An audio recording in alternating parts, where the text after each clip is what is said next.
You are listening to the Billy Dees podcast. We are waiting just a minute for everyone to engage the live stream. Remember, you can find the Billy Dees podcast on your favorite platform.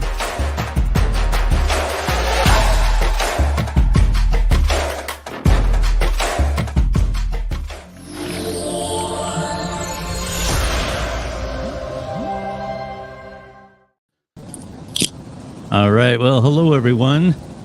Shaman, it must be like raining there or something because it's like really loud. Sorry. I am on the streets in New York City coming to you live, so it's going to get spicy. Okay, very good. Welcome to the X audience and also Rumble now. We're on Rumble. And I believe we're going to YouTube as well. So welcome, everyone. We're going to begin the podcast here in just a moment. If you're new to the stream here, we actually record the podcast that you hear on all the platforms separately. We have that going on. And we invite the streaming audience to come in and check out the production while we're doing it. So without any further to do, I'll go ahead and do the intro and get the show on the road. All right. Well, hello, everyone, and welcome to the program. I am absolutely thrilled that you are here. If you are new to the podcast, we are primarily an interview and a commentary-based podcast. You can find the Billy Dees podcast anywhere podcasts are found. My co-host on Thursday nights, we do a little bit of commentary, and we're live. My co-host is Shamanisis. Shaman, what's up? Hello, Billy. Well, it's exciting tonight. I'm actually at an event. So for the first time since we've been going live, I am actually on the streets of New York City for this podcast. So it should get interesting. Well, as long as you're safe. I'm very safe, yeah. Okay, because, there's what's going on with this people getting punched in the face routine? What's going on with that? Honestly, I think it's probably a gang ritual just based on my experience in New York City. But honestly, the mood I've been in lately, I'm almost hoping someone will test me. People come up with the damnedest things. Apparently, it's women who are walking along. Mm-hmm. They're preoccupied with their phone or whatever, and somebody just comes up and punches them in the face. And some of these injuries are pretty bad. I mean, they're not like just little a bump on the nose. I mean, they're pretty bad. No, it's actually full-on assault, and I really think it's because somebody got irritated with it and decided to challenge their boys, because that's the descriptor I'm hearing, is that it consistently is young men. And in New York, when that kind of thing happens, we see a spree of things. It's usually some kind of initiation, so that would be my guess. Well, I don't know. It's one of those things that I have no explanation for why these things become. We pick some interesting pastimes anymore. It's too much time on our hands, I believe, is the way to go. A couple of things we're going to talk about today. First of all, Nicole Shanahan, and what she, if you don't know, she is the vice presidential pick for RFKjr. We're going to talk a little bit about her. We're also going to talk about the Baltimore Bridge. A lot of people saying that it was, it's a conspiracy. I don't believe so, but we'll dive into that a little bit. The Russia terror incident and what's going on with P. Diddy. No, P. Diddy. That's a kind of like that's a New York story, right? Because he's a New York. Yeah. Well, yeah, his original origin story. He's from Harlem and came up through the ranks of music through that. So honestly, it's starting to feel very Epstein and Weinstein. Yes. Okay. For those who, we'll start there since we're on it. P. Diddy, of course, rap music, hip hop, a very big star. And produced a lot of people, produced a lot of his own records. So, he did a lot of catchy tunes. I was a disc jockey for many years. I didn't play a whole lot of P. Diddy, but he was part of a very creative group, I should say era, that you really don't have anymore. And the same goes with heavy metal. I mean, there's something about today's music that just doesn't grab me. We don't have a Dr. Dre in the world of hip hop, and we don't have a Metallica in the world of rock and roll. We just don't have those anymore. But he was part of a class of individuals that was very creative, throughout a lot of really big hits. And now, like you said, he's got this Epstein cloud kind of hanging over him. There's this thing about child trafficking, and then there's this thing about the sexual blackmail. Mm-hmm. And that has to do with bringing very famous people over to a party or something. You have underage people, and sexual acts going on, and then you tape them And then you can say, well, we're going to release this unless you give us X amount of dollars, I believe are the allegations. And that's what they are right now. They're just allegations, but they seem to carry a lot of weight. What's your Well, take on it, Shaman? yeah, no, thanks for asking, Billy.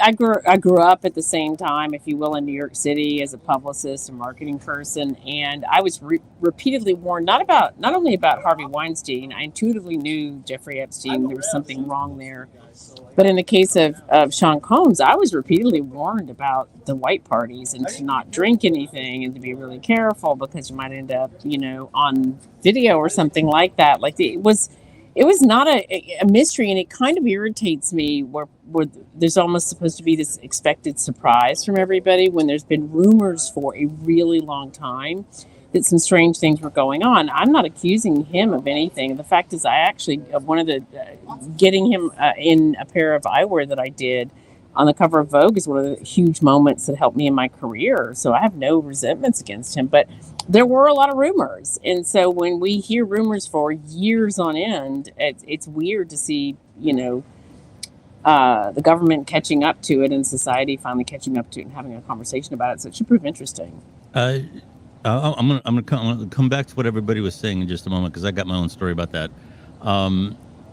Getting back to our celebrity culture and how we love to tear down celebrities, is this part of that now? Because there's like a feeding frenzy. Yeah. It's like throwing red meat into the water and all the barracuda come up and there's all this bubbling. Months ago, I told you that the celebrity culture was on its way out. It had been really, really a big deal for 50 years, basically, but really, really, really almost toxic in the last 10 or 15 years in terms of it creating this aspirational lifestyle that most people couldn't have. But after the closures and everything everyone's been through and seeing what's going on with the corporate greed and people, middle class of America getting sort of X'd out of being able to function as the way they're used to, people have had it. And so they don't want to see celebrities living the big life. They don't want to hear the crap. They don't want to be lectured to. They don't want to be told what shots to get. And so you're seeing a lot of people turn on some of the biggest names in the world. And I talked to you about this months ago where I said, this is what's about to happen. And we saw it first with Oprah and The Rock. And now we're seeing it with J-Lo and P. Diddy. And it's kind of like, this is that pendulum effect that happens in history. We needed to write it. It was too much. I mean, our glorification of celebrity culture was taking away from what can actually happen in the average person's life. When they love their life and actually see it as having value. Yeah. I never really connected that much with him. I didn't have a whole lot of a love for his material and him as an artist. Now, Dr. Dre, I was blown away by. He could make anybody sound good. I'm extremely talented. Yeah. And of course, in the rock and roll world, I had a whole other set of people that I loved, Eddie Van Halen being one of them. But I never had an emotional attachment to him or that kind of thing like I did with Eddie and some other people that really, were the part of the soundtrack of my life, really. He wasn't one of those. But anyway, it doesn't, I want to say we don't know all the facts yet. The investigation's going on, but the extent that they're going after him tells me that the evidence must be pretty bad. Oh, yeah. You don't see that kind of action that quick from the government without some kind of pretty substantial proof. So I would be surprised if some things don't stick. Yeah. I have my own story. When I was doing stand-up comedy, there were two names that I heard pretty consistently, and they were two beloved names. One of them was that Bill Cosby was not a nice guy. That was one of the things I heard a lot. Bill Cosby was not a nice guy. Mm-hmm. And the other thing I heard a lot was that Robin Williams stole material. I heard that quite often as well. And those are like the two most beloved figures in comedy. I mean, a lot of people are liked, but those two were loved when they were at the height of their careers. And Robin Williams, I don't think stealing material is as bad as doing some of the things Bill Cosby did, but nonetheless, it doesn't fit what we usually think about those guys. And I don't know for a fact it's true, but I had people tell me when I was around headliners, they often told me when you're out in Los Angeles, some of the clubs had a light out there. It was called the Robin light. And when that light came on, that meant Robin Williams was in the building, and you should probably go to your B material. Because I've never heard that before. Yeah, and because the knock always was he was so famous, he could take your material, go out and do it. Everybody in the world saw it, and then the next time you did your act, somebody would come up to you and say, "Oh yeah, that's what Robin Williams did." So, Yeah. I found it hard to believe at first because he always seemed so quick. You know, when he was on a show or something, with boom, boom, boom, and all these things just kind of flew into his head. But here again, I heard it consistently enough that I here again, I'm only repeating what other people have told me. I don't have firsthand knowledge of it. I can't say for sure that it's true, but I heard it consistently enough that I find it curious, to say the least. There must be something there. So anyway, obviously, Bill Cosby went down a much darker path.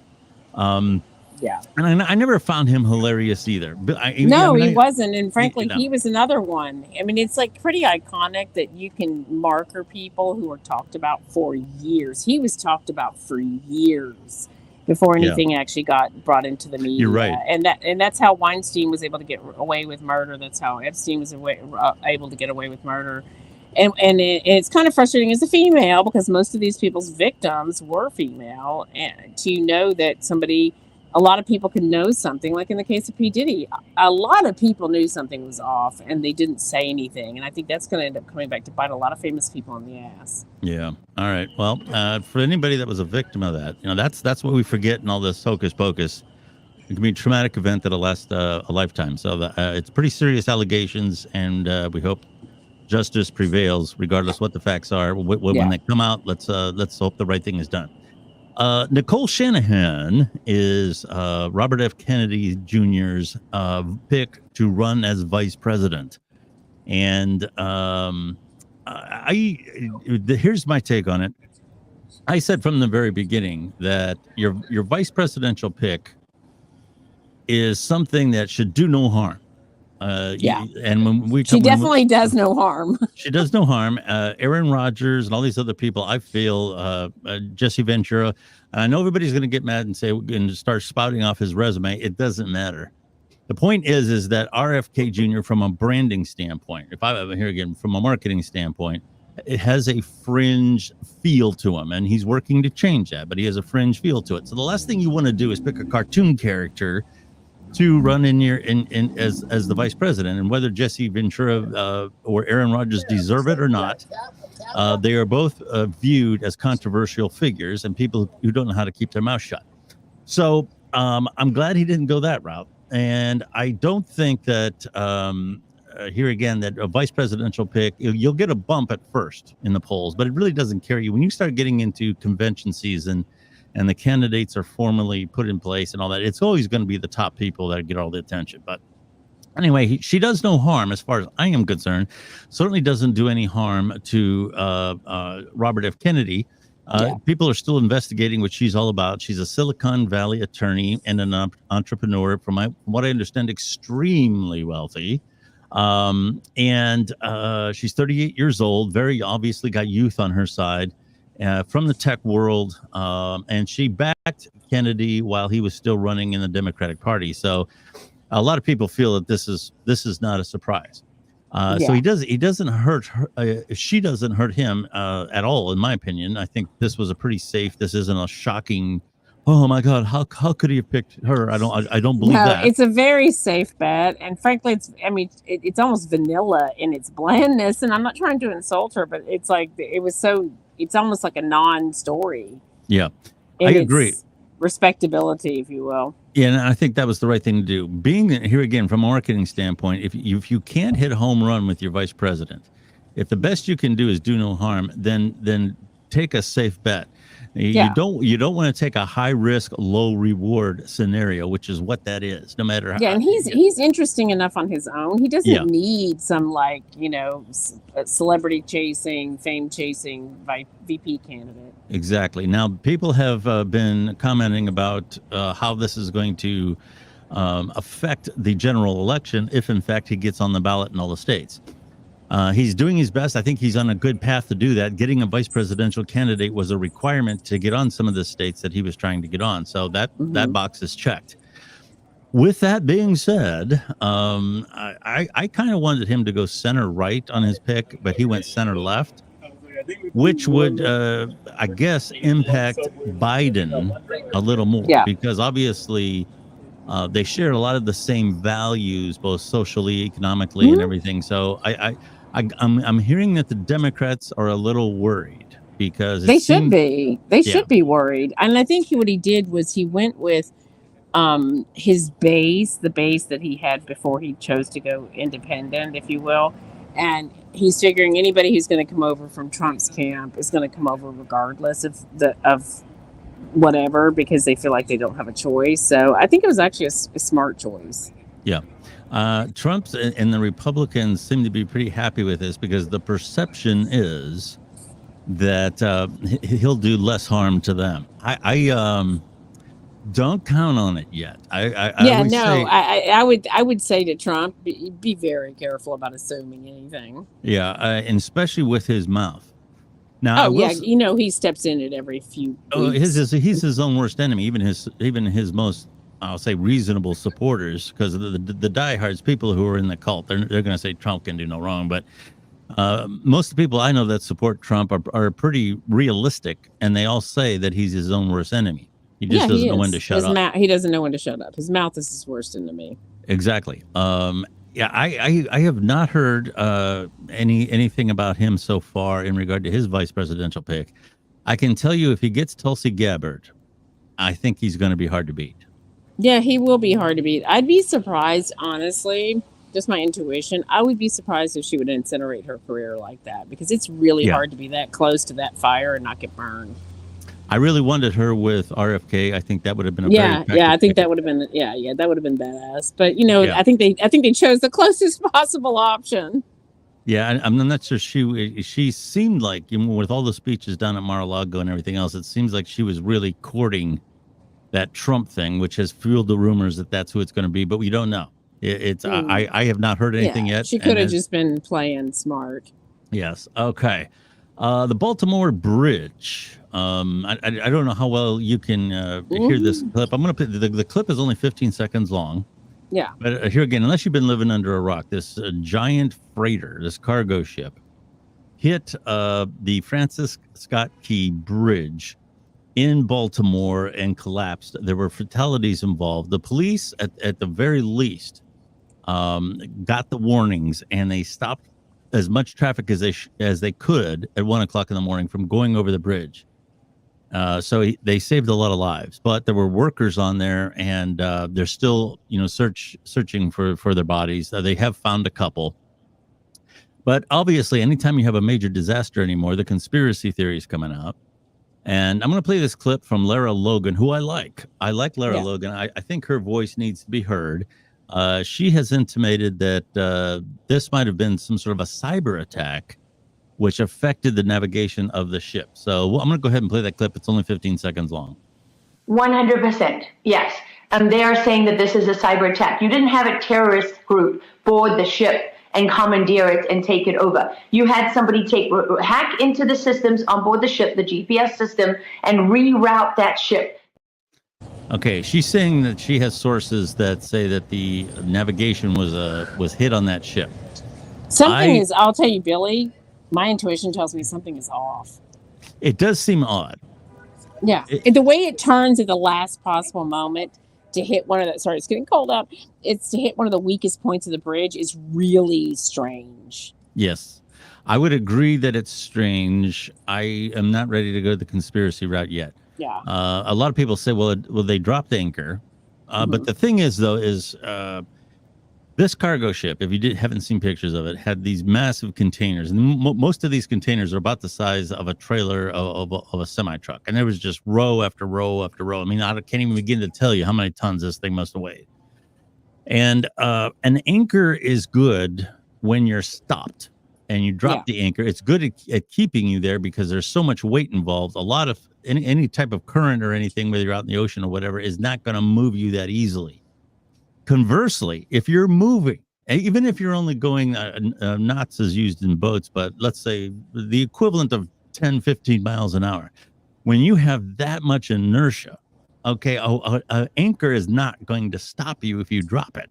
But having said that, it makes a pretty sharp move at the very last moment for such a heavy container ship. That seemed very odd to me.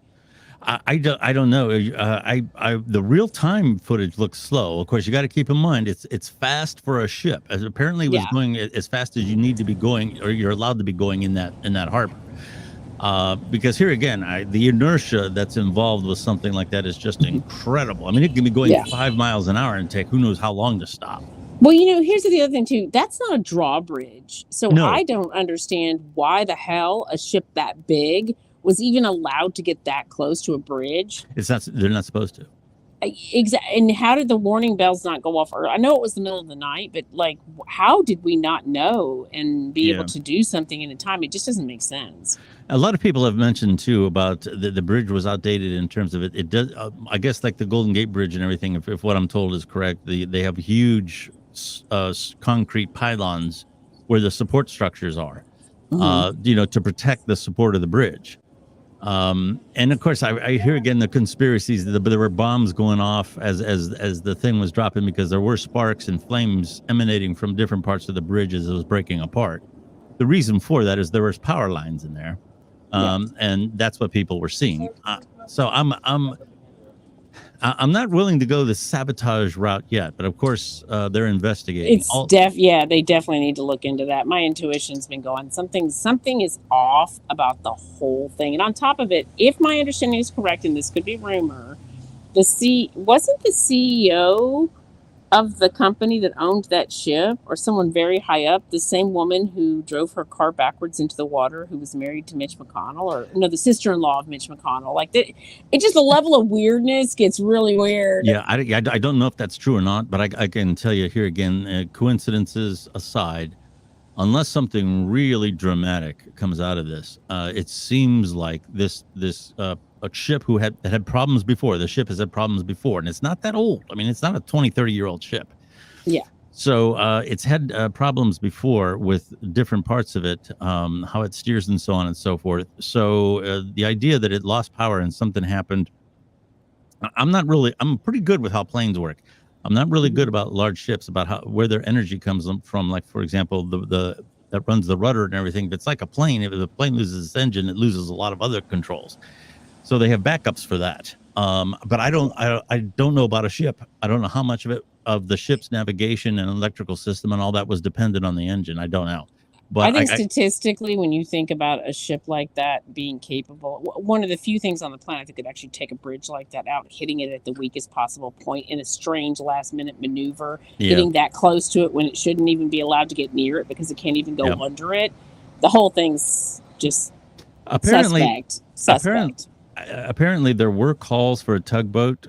I know in some harbors, ships of a certain size, because of the fact if you make one little mistake coming up to the dock, you can't correct it. You get one chance to get it right because of the massive amount of inertia involved. So a lot of times tugboats are supposed to push those things into place. And for some reason here again, they called for them, but it was too late. So I don't know exactly what happened there.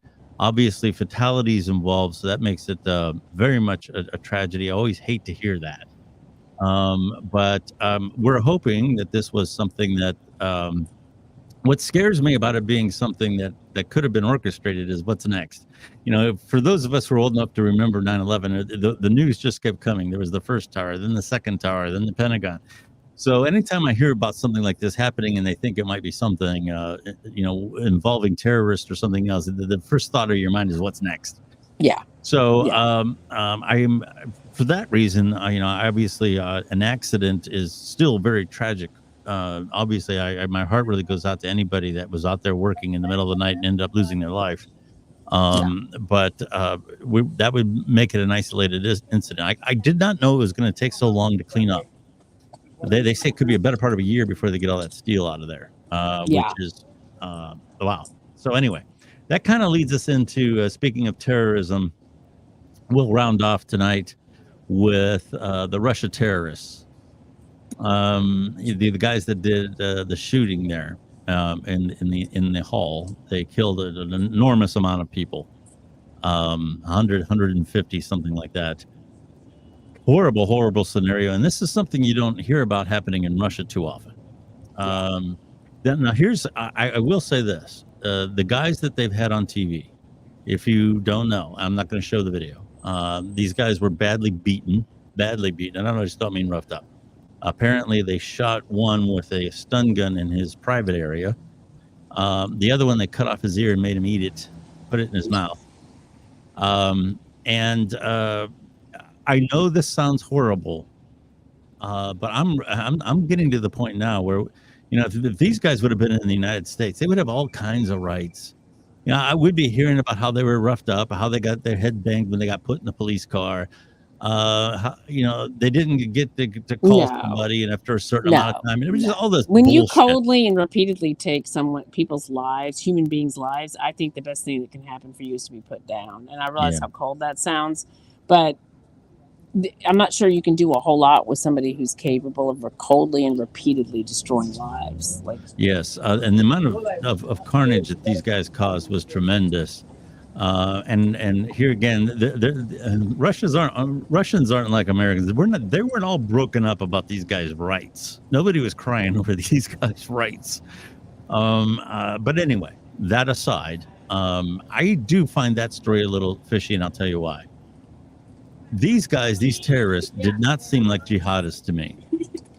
And there was some talk that terrorism was involved, from the Middle East. ISIS was mentioned, the terrorist group ISIS. There were some reports out of Russia that these guys came from the Ukraine or were sponsored by the Ukraine. I will say this: I don't know. These guys do not seem like jihadist terrorists to me. I don't think those guys would have been taken alive. That's my gut feeling. I think they would have killed themselves or gone out in a fight before they would have allowed themselves to be captured. But here again, I don't know. But jihadists blow themselves up, so I mean, shooting themselves wouldn't be that much of a stretch. So I don't. That one seems a little odd to me. Have you followed that at all? Do you? No, not much, but it sounds really strange. Yeah. Yeah. I one of my. I don't want to say favorite, like I have a bloodlust. I want to be very clear. And as a matter of fact, a lot of the comments were saying the same things I was, except even more. And I think there was a bloodlust for these guys. And I don't think that's a good idea either. With that being said, I don't really feel the need to, worry so much about how they were treated in light of what they did. But anyway, I don't think a bloodlust is a healthy thing to have. So I'm keeping myself in check with what I would say, what should be done to people like this. But one of the things that Russia did a number of years ago, you'd have to look it up. I don't remember the details. This was many years ago. But they had one of their planes, taken over by terrorists. That was hijacked. And the terrorists had a list of demands. They had a whole list of people that was in a Russian prison that they wanted released. So what Russia did is they went down the list and they executed everybody on the list. And that's kind of how you handle terrorism, in my opinion.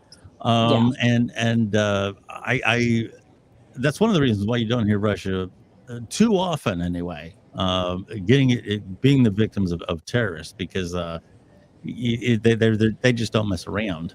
But that's not to say that they're immune from it. Nobody is. All it takes, as JFK once very prophetically once said, all it takes is one person who's willing to trade their life for yours, and there's not much you can do to stop them. Yeah, exactly. So, all right, Shaman, I know you got a lot going on there in New York. Sorry, I know it's getting loud. It is New York right. City, the streets of New York City, but that kind of makes it fun. Well, you're like the reporter in the street. Now, I want to be clear. Now, be careful nobody comes by you.